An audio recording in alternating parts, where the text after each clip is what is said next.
todos com a paz do Senhor. Sou grato a Deus por esta maravilhosa oportunidade. Abramos nossa Bíblia, segunda carta de Paulo aos Coríntios, capítulo 4.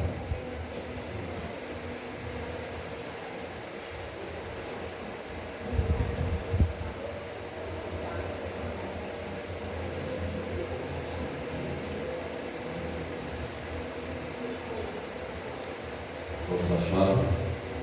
Amém? Assim diz a palavra do Senhor, a partir do verso 1. Pelo que tendo este ministério, segundo a misericórdia que nos foi feita, não desfalecemos. Antes rejeitamos as coisas que por vergonha se ocultam, não andando com astúcia nem falsificando a palavra de Deus, e assim nos recomendamos à consciência de todo homem, na presença de Deus, pela manifestação da verdade. Mas se ainda o nosso Evangelho está encoberto para os que se perdem, está encoberto, nos quais o Deus deste século cegou os entendimentos dos incrédulos, para que não lhes resplandeça a luz do Evangelho da glória de Cristo, que é a imagem de Deus. Porque não nos pregamos a nós mesmos, mas a Cristo Jesus, o Senhor, e nós mesmos somos vossos servos por amor de Jesus. Porque Deus, que disse que das trevas resplandecesse a luz, é quem resplandeceu em nossos corações, para a iluminação do conhecimento da glória de Deus, na face de Jesus Cristo.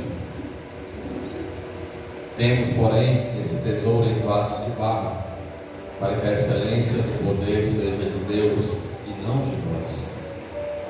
Em tudo somos atribulados, mas não angustiados, perplexos, mas não desanimados, perseguidos, mas não desamparados, abatidos, mas não destruídos, trazendo sempre por toda parte a mortificação do Senhor Jesus no nosso corpo, para que a vida de Jesus se manifeste também em nossos corpos.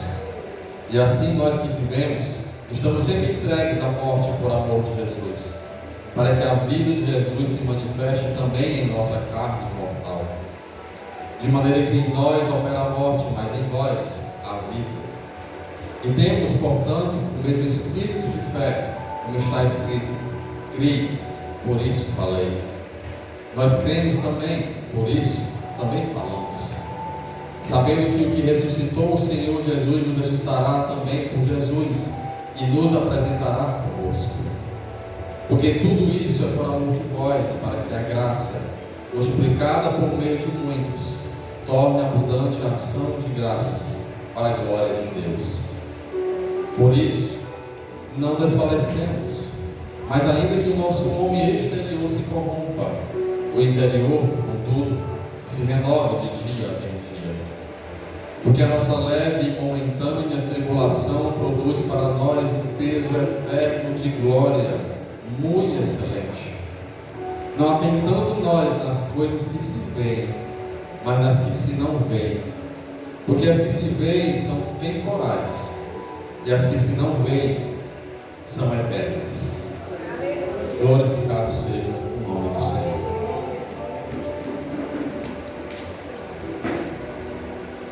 Palavra maravilhosa. Confesso que aqui já tem muitas palavras ditas pelo apóstolo Paulo. Quem somos nós para completar o que ele falou aqui nesse texto maravilhoso? Mas eu quero primeiro contar uma história onde a lebre e a tartaruga, a lebre com a sua astúcia, sondando a tartaruga com os passos lentos, vagarosos, mas sempre firmes, quis fazer uma aposta com a tartaruga dizendo que chegaria a um lugar mais rápido que a tartaruga. E a tartaruga, tá certo, vamos fazer a aposta. Fizeram a aposta e marcaram a linha de partida e a linha de chegada. Disparou ali a linha de partida, e a tartaruga foi ali com seus passos, devagar, mas sempre firmes. E a lebre disparou na frente, chegou lá pertinho da chegada, para zombar a tartaruga, sentou-se para esperar aqui a tartaruga. E é claro que demorou, porque a tartaruga ia devagar, e a lebre cochilou, dormiu no canto, estava sentada. Acordou tempos depois, a tartaruga chamando ela, já depois da linha de chegada, e ganhou a aposta da tartaruga. A lebre se confiou nas suas próprias habilidades e menosprezou o que a tartaruga tinha. E o pior, ela cochilou no caminho, não soube focar no seu propósito, para passar a linha de chegada. Eu e você temos uma caminhada que estamos trilhando. Nós estamos não numa aposta, mas nós tivemos uma linha de partida e temos um canto de chegada. Que não venhamos fazer como uma lebre que sentou-se, esperou e cochilou. Porque para muitos acham que o tempo desse tempo de irmos para a Nova Jerusalém está demorando demais, está muito devagar. Mas assim como a tartaruga, nós temos que passar por esse processo, mesmo que vagaroso, devagar, mas com passos firmes e constantes, como fala a palavra do Senhor. E Paulo ele vem aqui a falar, e é necessário que nós venhamos voltar para o capítulo 3 e entender que eu e você somos uma carta escrita pelo Espírito Santo de Deus, escrita no meu e no seu coração. Se você não se deu conta, no seu coração Deus escreveu através do Espírito Santo dele. Ele escreveu uma carta, e essa carta tem que ser entregue para algumas pessoas. No capítulo 3, versículo 2 e 3, ele fala: vós sois a nossa carta, escrita em nossos corações, conhecida e lida por todos os homens, porque já é manifesto que vós sois a carta de quem? De Cristo, ministrada por nós e escrita não com tinta, mas com o Espírito do Deus vivo. Há uma ação que depende de nós estarmos no campo e no momento certo, preparados para que outras pessoas leiam essa carta que está escrita em nosso coração. Que é a presença do Espírito Santo de Deus, que vai trazer frutos para o reino de Deus, e vidas vão se arrepender do pecado que tem vivido, e vão se entregar aos pés de Cristo como ovelhas do seu rebanho. Então Paulo vem falar justamente sobre isso. E ele aqui traz, agora no capítulo 4, pelo que tendo este ministério, eu gosto sempre de orientar lá na Pacatuba aqui, quando começa um texto dizendo pelo que, no entanto, portanto, mas, porque é porque está se referindo a algum texto anterior. E ele fala pelo que? Tendo este ministério. Que ministério ele está falando? Versículo 16, 17 e 18 do capítulo 3. Mas quando se converterem ao Senhor, então o véu se tirará. Ora, o Senhor é Espírito, e onde está o Espírito do Senhor, aí há liberdade. Mas todos nós, com cara descoberta, refletindo com um espelho a glória do Senhor, somos transformados de glória em glória, na mesma imagem como pelo Espírito do Senhor. Esse é o ministério, essa é a carta que está escrita no nosso coração, o ministério escrito pelo Espírito do Deus vivo, que deve ser lida por outras pessoas.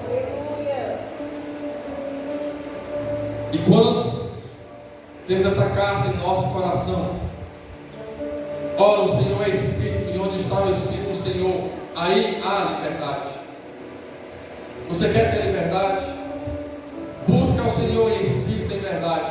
Busque verdadeiramente ter uma intimidade, uma aproximação com Deus, que você vai sentir a verdadeira e plena liberdade que somente a presença do Espírito Santo de Deus pode nos conceder. A liberdade que o mundo lá fora nos traz é uma liberdade momentânea, que você satisfaz, como o Lúcio falou aqui com muita sabedoria. É uma liberdade momentânea, que supre somente a nossa vontade terrena, mas a vontade plena, a verdadeira liberdade, que somente na presença do Senhor é que sentimos, e de cara aberta, sem vergonha, no sentido lindo da palavra, não como o mundo fala, mas no sentido lindo da palavra, que não temos vergonhas, não temos vergonha do Evangelho, porque ele é poder de Deus. A palavra fala isso. Aleluia. Então, no versículo 1, pelo que tendo este ministério, segundo a misericórdia que nos foi feita, a misericórdia do Senhor se renova todos os dias. Ela foi feita. Não desfalecemos. Não desfaleça desse ministério que está em seu coração. Não desista desse ministério que Deus colocou em suas mãos, porque Ele é que continua sempre ao seu lado, te sustentando, te guardando, te protegendo e te guiando nesta caminhada. E Ele tem misericórdia da sua vida todos os dias. Então, através desse ministério, segundo a sua misericórdia, não desfalecemos. Olhamos para a misericórdia do Senhor todos os dias. Quando acordamos, abrimos nossos olhos e vemos que temos mais um dia. É mais uma oportunidade que o Senhor coloca em nossas mãos. Pela sua graça e pela sua misericórdia, isso nos faz ter motivação para não desistir do nosso ministério, porque eu e você somos milagres na mão do Senhor. Aleluia.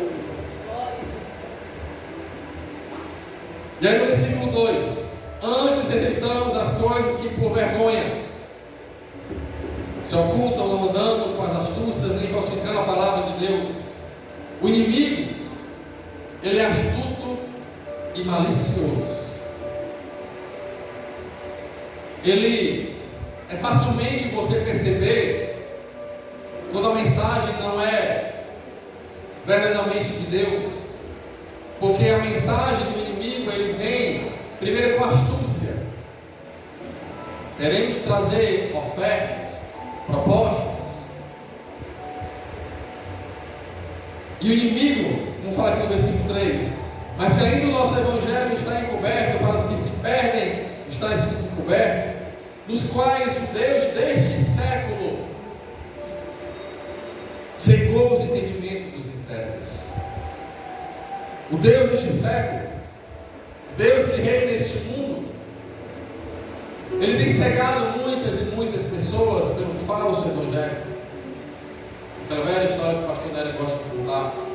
A mentira disfarçada com roupas da verdade, que parece que é o evangelho, mas não é o evangelho verdadeiro. Mas nós, quando não debruçamos em cima da palavra, não buscamos intimidade com o Senhor, não buscamos ter esse relacionamento íntimo com o Senhor, facilmente somos enganados por essas falsas doutrinas, por esse evangelho que parece que é o evangelho verdadeiro, mas não é o evangelho que Cristo pregou nesta terra. Ele tem cegado muitas pessoas, tem tirado muitas pessoas dos caminhos verdadeiros do Senhor, por causa dessas falsas palavras que parecem ser verdade. E Paulo tem estado preocupado quando ele escreveu essa carta para Corinto, para os irmãos que não viessem a ser enganados por essas falsas doutrinas, mas parece uma carta escrita para a igreja do Brasil, nos tempos de hoje, onde muitos e muitos homens e mulheres vêm pregar o evangelho que parece o evangelho de Cristo, mas não é o verdadeiro evangelho de Cristo. Mas devemos lembrar sempre da carta verdadeira escrita no nosso coração, ministério que o Espírito Santo de Deus escreveu em nosso coração. e que jamais essa carta pode ser reescrita por outra pessoa, a não ser pelo próprio Espírito Santo de Deus, o Deus vivo. Nada pode nos separar do amor de Deus. E aí Paulo, quando ele fala sobre isso, no versículo 5, ele já vem falar: porque não nos pregamos a nós mesmos. Você não tem que pregar a você mesmo, porque você é apenas um instrumento nas mãos do Senhor. É claro, contamos testemunhos, mas o testemunho não é para a nossa vanglória, não para a nossa honra, mas somente para a glória e honra do Senhor. Nós fomos usados para ser instrumentos apenas nas mãos do Senhor e não nas mãos do inimigo. E aí ele fala: porque não nos pregamos a nós mesmos, mas a Cristo Jesus, o Senhor, e nós mesmos somos vossos servos, por amor de Jesus. Ou seja, Paulo fala que por amor a Jesus, nós pregamos o Evangelho a toda e qualquer criatura, porque Cristo me amou e amou a você, e mais pessoas têm que ter o acesso e ter tocado por este amor que me alcançou e alcançou você. Esta é a carta declarada pelo Espírito Santo do Senhor, o amor de Cristo, que almas necessitam lá fora de escutar e ler esta carta, que é o Evangelho de Cristo. É no versículo 6: porque Deus, que disse que das trevas resplandece a luz. Lá em Gênesis capítulo 1, versículo 3, Deus fala: haja luz. A terra vivia sem forma e vazia. Então, do terror, do nada, das trevas, Deus falou: haja luz. Quanto mais da vida dos perdidos, da vida daquele que tem se desviado dos caminhos do Senhor, que tem vivido a vida de trevas, que Deus pode dizer: haja luz nesta vida. E Ele quer usar você e eu como instrumentos para que essa luz venha se resplandecer na vida dessas pessoas. E Ele fala: em quem resplandeceu em nossos corações, para a iluminação do conhecimento da glória de Deus, da face de Jesus Cristo.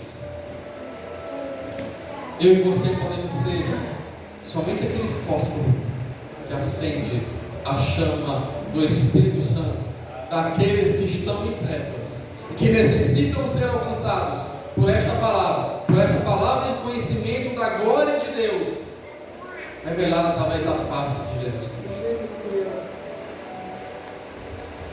E aí, quando nós lemos essa passagem, quando você lê do versículo 1 até o versículo 6, quando ele fala, no versículo 7, temos, porém, esse tesouro. Que tesouro? Paulo se refere aqui. Temos, porém, esse tesouro, a glória de Deus. A glória de Deus está presente dentro de nós, não porque merecemos, mas pela graça e misericórdia do Senhor, ela está dentro de nós. Temos, porém, esse tesouro em vasos de barro. Uma vez eu contei na Pacatuba, no culto de doutrina, que o vaso de barro, acho que todos sabem qual é o processo para fazer o vaso de barro. Mas o que acontece quando o vaso de barro, ele não fica o tempo correto dentro da fornalha? Ou então nem entra na fornalha. O oleiro faz aquele vaso de barro, com argila, com barro, ele é todo mole. Se ele não levar ele para a fornalha, o que acontece? Ele fica mole. Ele vai se desmanchar, ele vai cair. Você tem passado pela prova? Você tem passado pelas tribulações? Deus tem te colocado no deserto, endurecendo as suas estruturas, para que você venha permanecer firme e constante, de pé, na presença dele. Porque se você ver no versículo 8, o que ele fala? Parece que do nada, Paulo começa a falar o quê? Em tudo somos atribulados, mas não angustiados, perplexos, mas não desanimados. Você consegue perceber a ligação do versículo 7 ao versículo 8? Parece que não tem ligação nenhuma. Do nada ele fala do vaso de barro, depois começa a falar perplexidade, de tribulação, de perseguição. Ora, a perseguição,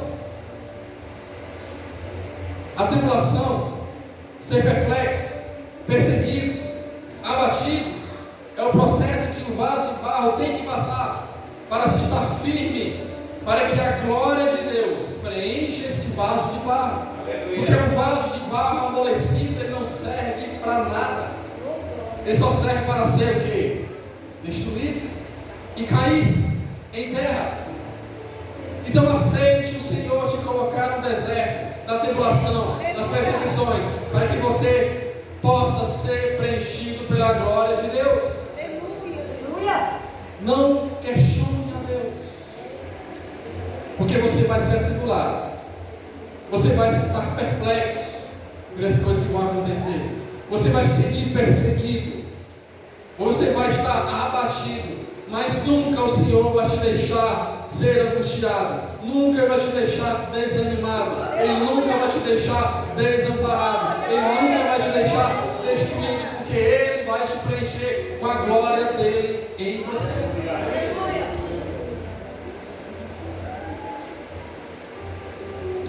Porque a primeira parte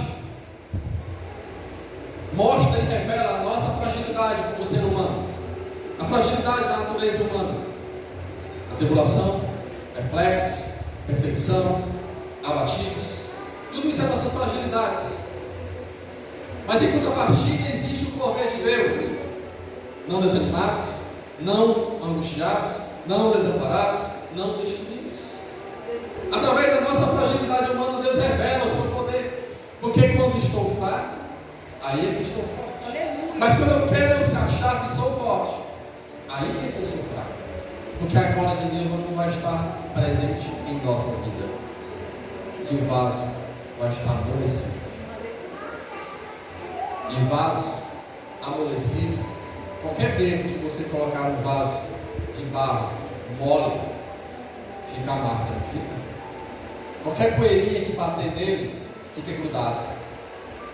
Qualquer água que bater, ele se derrete. Mas o vaso, quando passa pela fornalha o tempo certo, o tempo que determina é o oleiro, ele fica firme.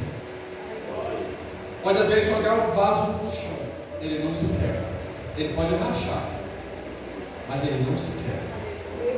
Eu e você somos um vaso de barro, que estamos passando pelo tempo da fornalha, para que no momento certo vamos ser preenchidos pela glória de Deus. E aí ele vem falando no versículo 10, trazendo sempre por toda parte a mortificação do Senhor. É no versículo 11, e assim nós que vivemos estamos sempre entregues à morte. O que ele fala aqui? No versículo 10, 11 e 12, é que o nosso corpo, através do nosso corpo fragilizado, mas através do nosso corpo, Deus vai trabalhando para que a morte de Cristo ela seja revelada, porque esse corpo ele vai ficar aqui. Mas no momento que o Senhor vier buscar a sua igreja, a sua noiva, imaculada, este corpo ficará aqui. Portanto, esse corpo, para a glória de Deus, para aquele momento sublime, essa matéria não tem valor nenhum. É claro, devemos cuidar dele, tratar dele, para termos saúde e vigor, para fazer a obra de Deus. Não sermos negligentes na obra. Mas naquele grande dia, quando esse corpo virá e ser transformado, por completo, essa matéria ficará daqui. E, como fala no versículo 3, e temos, portanto, o mesmo espírito de fé, como está escrito. Quando você tem convicção que este corpo, ele nada vale para a glória de Deus, no sentido espiritual e não material, você tem a convicção e você fala para todas as pessoas, você revela a carta que está escrita no seu coração para todos aqueles que estão ao seu alcance. Por isso que ele fala, e temos portanto o mesmo espírito de fé, não está escrito, Criei, por isso falei. Nós cremos também, por isso também falamos. E é interessante que Paulo fala aqui sempre na primeira pessoa do plural. Nós falamos, não desfalecemos. Porque ele sabe, tem a convicção que não é somente uma pessoa, somos todos nós. Nós temos o papel de revelar essa carta para este mundo perdido que vive em trevas. Nós temos esse papel, nós temos essa missão. Hoje não é culto de missões, mas sempre temos essa missão em nosso coração. Para que as pessoas tenham a honra de ter e partilhar deste pão e desse vinho. Não somente nós. E aí no versículo 14.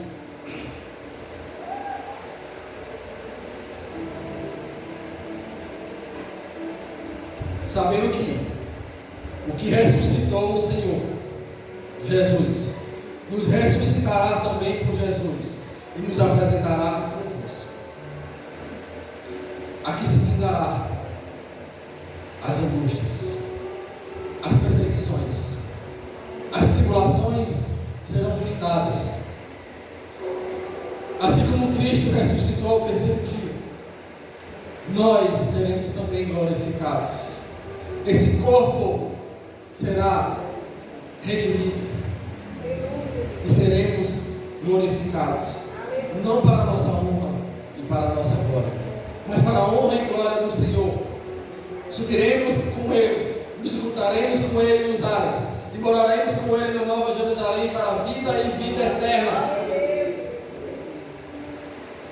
Porque tudo isso é por amor de vós, para que a graça multiplicada por meio de muitos torne abundante a ação de graças para a glória de Deus. Aleluia! Deus tem um plano para a minha e para a sua vida. Ele tem um plano. Por isso que Ele nos coloca nas fornalhas. Por isso que Ele nos coloca no deserto.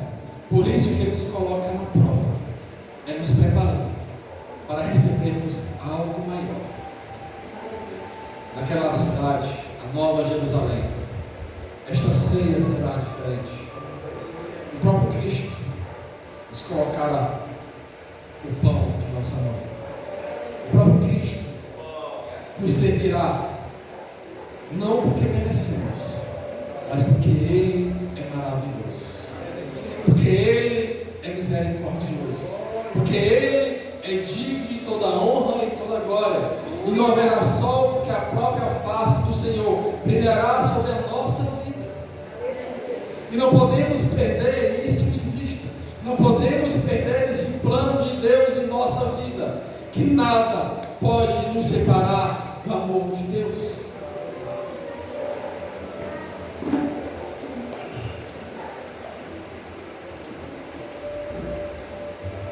E no versículo 16, Paulo fala: por isso, ele repete o que ele falou no versículo 1: não desfalecemos. Não desfaleça. Não perca isso de vista. Não desista do Evangelho. A luta vai, e Deus promete isso. A luta vai se levantar diante da minha e da sua vida. Mas não desfaleça. Mas ainda que o nosso homem exterior, esta carne, sofra, contudo, se renova de dia em dia. A palavra de Deus se renova de dia em dia. Por isso que nós não desfalecemos. Quando vemos a misericórdia do Senhor sobre a nossa vida, a sua palavra sobre a nossa vida, não desfalecemos da sua obra. Não desfalecemos do ministério que o Senhor colocou em nossas mãos. Não desfalecemos da obra de Deus que tem para com a nossa vida. E aí no versículo 17: porque a nossa leve, olha interessante que Paulo fala aqui, porque a nossa leve e momentânea tribulação, parece que a tribulação tem passado, parece que a prova não vai se findar, parece que a perseguição não tem fim, Parece que o deserto está grande demais. Mas olha o que Paulo fala através do Espírito Santo do Senhor. Porque a nossa, a minha e a sua, leve e momentânea tribulação. Porque nada se compara à dor e tribulação e perseguição e sofrimento que Cristo passou naquela cruz. Nada se compara ao que Ele sofreu naquela cruz. O que você tem passado não se compara ao que Ele passou na cruz. E foi por amor a mim e a você. Foi por amor a cada um de nós que Ele sofreu tudo aquilo.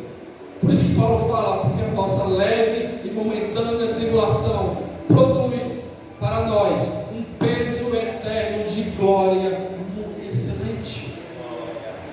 Somos preenchidos como um vaso de barro, com uma glória que é muito excelente, que não conseguimos medir. E ele começa aqui a falar novamente uma contraditória, porque a leve e momentânea tribulação produz em nós glória. A tribulação produz glória, não atentando nós nas coisas que se veem. Não se preocupe com as coisas terríveis. Não se preocupe com as coisas que estão aqui nesta terra. É claro, vamos cuidar, não sermos negligentes, mas a importância, a primícia é estar com o Senhor. Porque não atentando nas coisas que se veem, mas nas que não se veem. Porque as que se veem, o ladrão rouba, o tempo destrói, as pessoas tomam de nós. Eu lembro palavras da minha mãe, que ela falava: eu não tenho como dar presente para vocês, eu não tenho como dar uma casa grande para vocês, por isso estudem, busquem conhecimento, porque isso ninguém vai tomar de vocês. Busquem a palavra do Senhor, porque isso o inimigo não pode tomar de vocês. Busquem conhecer ao Senhor, porque isso ninguém pode tomar de vocês. Somente a palavra do Senhor, somente a graça do Senhor. A minha graça te basta, Paulo. A minha graça te basta, irmã Elisa. A minha graça te basta. Somente isso. E as que se não veem são eternas. Amém? Aqui eu agradeço.